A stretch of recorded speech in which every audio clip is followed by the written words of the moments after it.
measurements. Sounds pretty simple. You've been doing it for years, but we're going to go into some more unusual ones in this first chapter here today as well. So the length ones, that's very familiar. You know how to convert between meters, kilometers, centimeters, and millimeters. We also need to look at digital conversions here. So you need to fill in those the green writing that I put in on there. That's not on your booklet.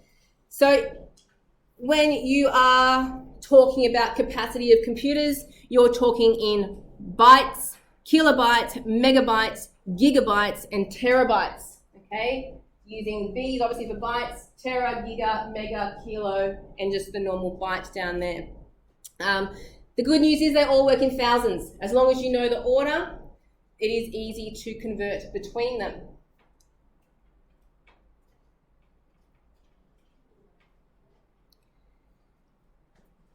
Now, one thing that this digital notation tells us, and it's a little bit Englishy here, these ones in here all have a prefix. The kilo, the mega, the giga, and the tera, they are prefixes of the byte, correct?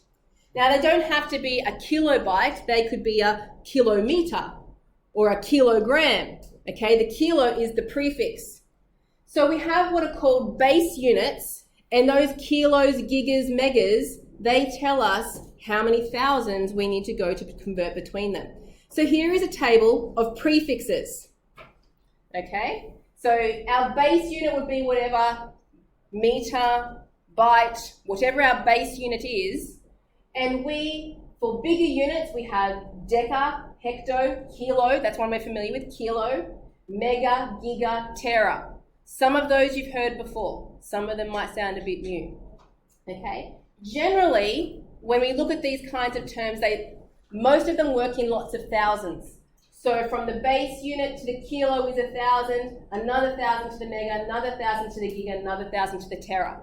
However, we like to have the ones close to our base unit, we like to have a few more in there to be a little bit more accurate. So we only have 10 to the deca and 100 to the kilo. So there were just a couple of extra ones that get put in there. We also want our smaller units down here. So the deci, which you probably haven't heard of that one before, centi, milli, micro, nano for your very small units. We're going to come back to that one again. So we're going to put a few more down yet. Time, fill that one in. Converting between units of time.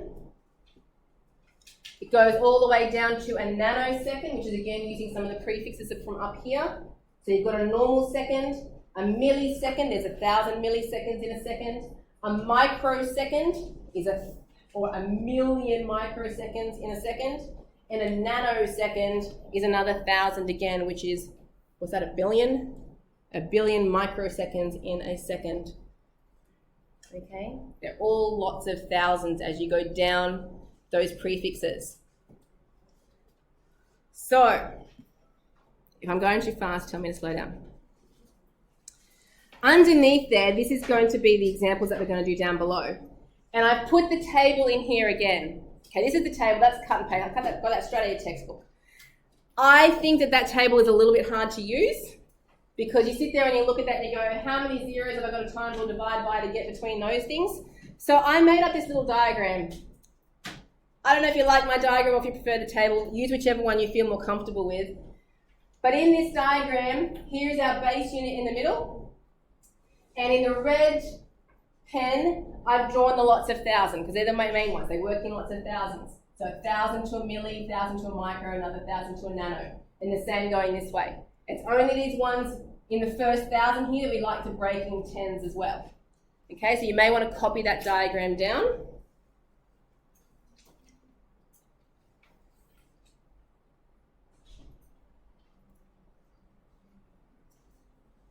There won't be too many questions with the unusual units, okay? We are still going to stick with our usual ones like kilograms and tons and normal seconds.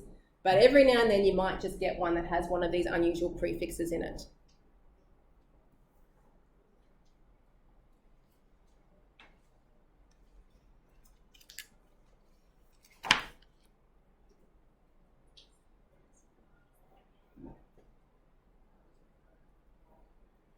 Can you see, Sarah?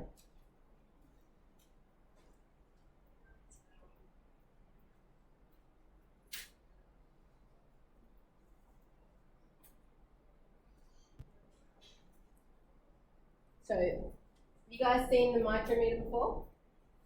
You've ever drawn that one before? It's like a script M. To draw it, you kind of slope up the side, and then it's like a bit of a U. I think it's called mu, a micrometer. It's a funny symbol, that one.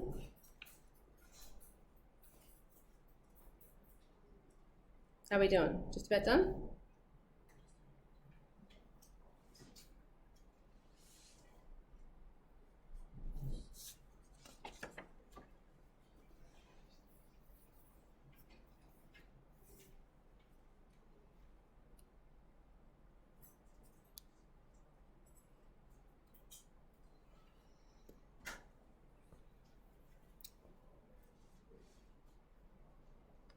All right, how many people are still going with copying? 1, 2, just a couple, 3, 4, okay, a few more.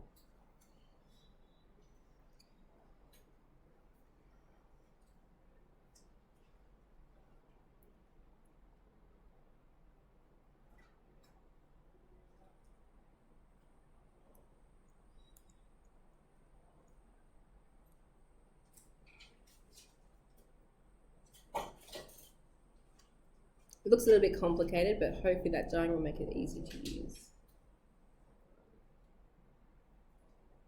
So obviously you could do, if you're going straight from kilo down to the base unit, you just times by 1,000. But if you needed to go into in between ones, you do the little jumps in between. Depends on how many jumps you need to go through.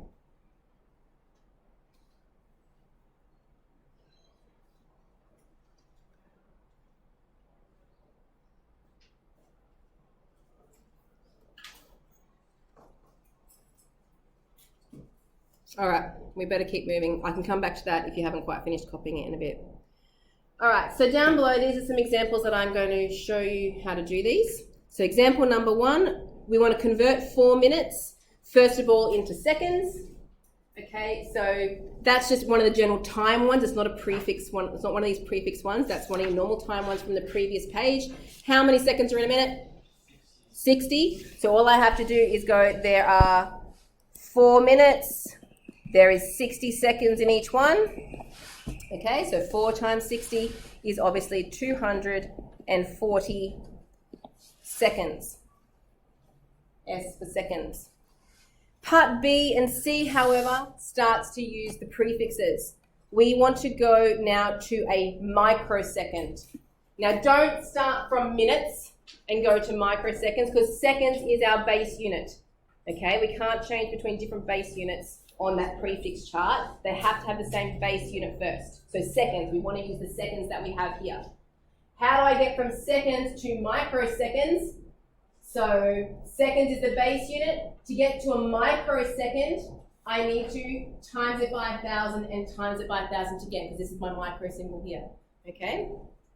So starting with the 240, using my diagram, times by 1,000 gets me to milli, and then times by 1,000 again gets me to a microsecond. So that's quite a big number. 240,000,000 microseconds. Part C, I want to get to a nanosecond. You can choose to start from your base unit, your seconds again if you want to, but we are already at microseconds here. So microseconds to nanoseconds, all we need to do is times that by yet another 1,000. Okay, so I might shrink that down so we can keep the diagram on there. So we already had that. We're going to times it by another 1,000, which is just going to add another 3 zeros on the end of that big number. And big numbers is why scientific notation was invented, but we're not doing that just yet either. Nanoseconds, all right? Question 2, convert, what is that? 3 billion milligrams into tons. Okay, milligrams, so milli is the prefix, gram is the base unit, ton is a completely separate unit. Okay, so first of all, let's work with the let's keep with the grams. If I had milligrams here, I can get all the way back just to normal grams because we know how to get from normal grams to tons, right? Okay, so to get from milligrams to grams, I'm going to have to divide by 1,000. So I'm starting with my 3 billion here. I divide it by 1,000 and I'm in grams. Okay, the prefix part is gone, I'm in grams. How do I get from grams to tons? There's 2 jumps there. I have to go to kilograms and then tons, don't I? Oh, I could have done that a bit more, couldn't I? All right, so I would divide by 1,000 to get to kilograms. And then I'm actually changing out of the gram unit and I'm changing into tons. There is 1,000 grams in a ton. Okay? And that equals, believe it or not, if you cross off 9 zeros, what's left? 3. It's just 3 tons. All right, question 3. I'll shrink it down even more. Let's try and keep that in there. I have 200 hectometers. So hecto is the HM, hectometers. And I want to get to kilometers, which is here. So just from there to there, what do? Very quietly, divide by 10. Okay, it's just that hecto is not really a unit you're probably used to very much. But all it is I start with 200 hectometers and you divide that by 10 to get to kilometers, which is 20. And the last one, we have 0.05 grams and we want to get to micrograms. So grams is a base unit. To get to micrograms, all I have to do is times 1,000 times another 1,000. So 0.05 times 1,000 times 1,000. Okay, and that equals 50,000 micrograms. Okay, so as I said, not all of yours will have those unusual units in there, but I wanted to show you some of the weird ones because that would help you more.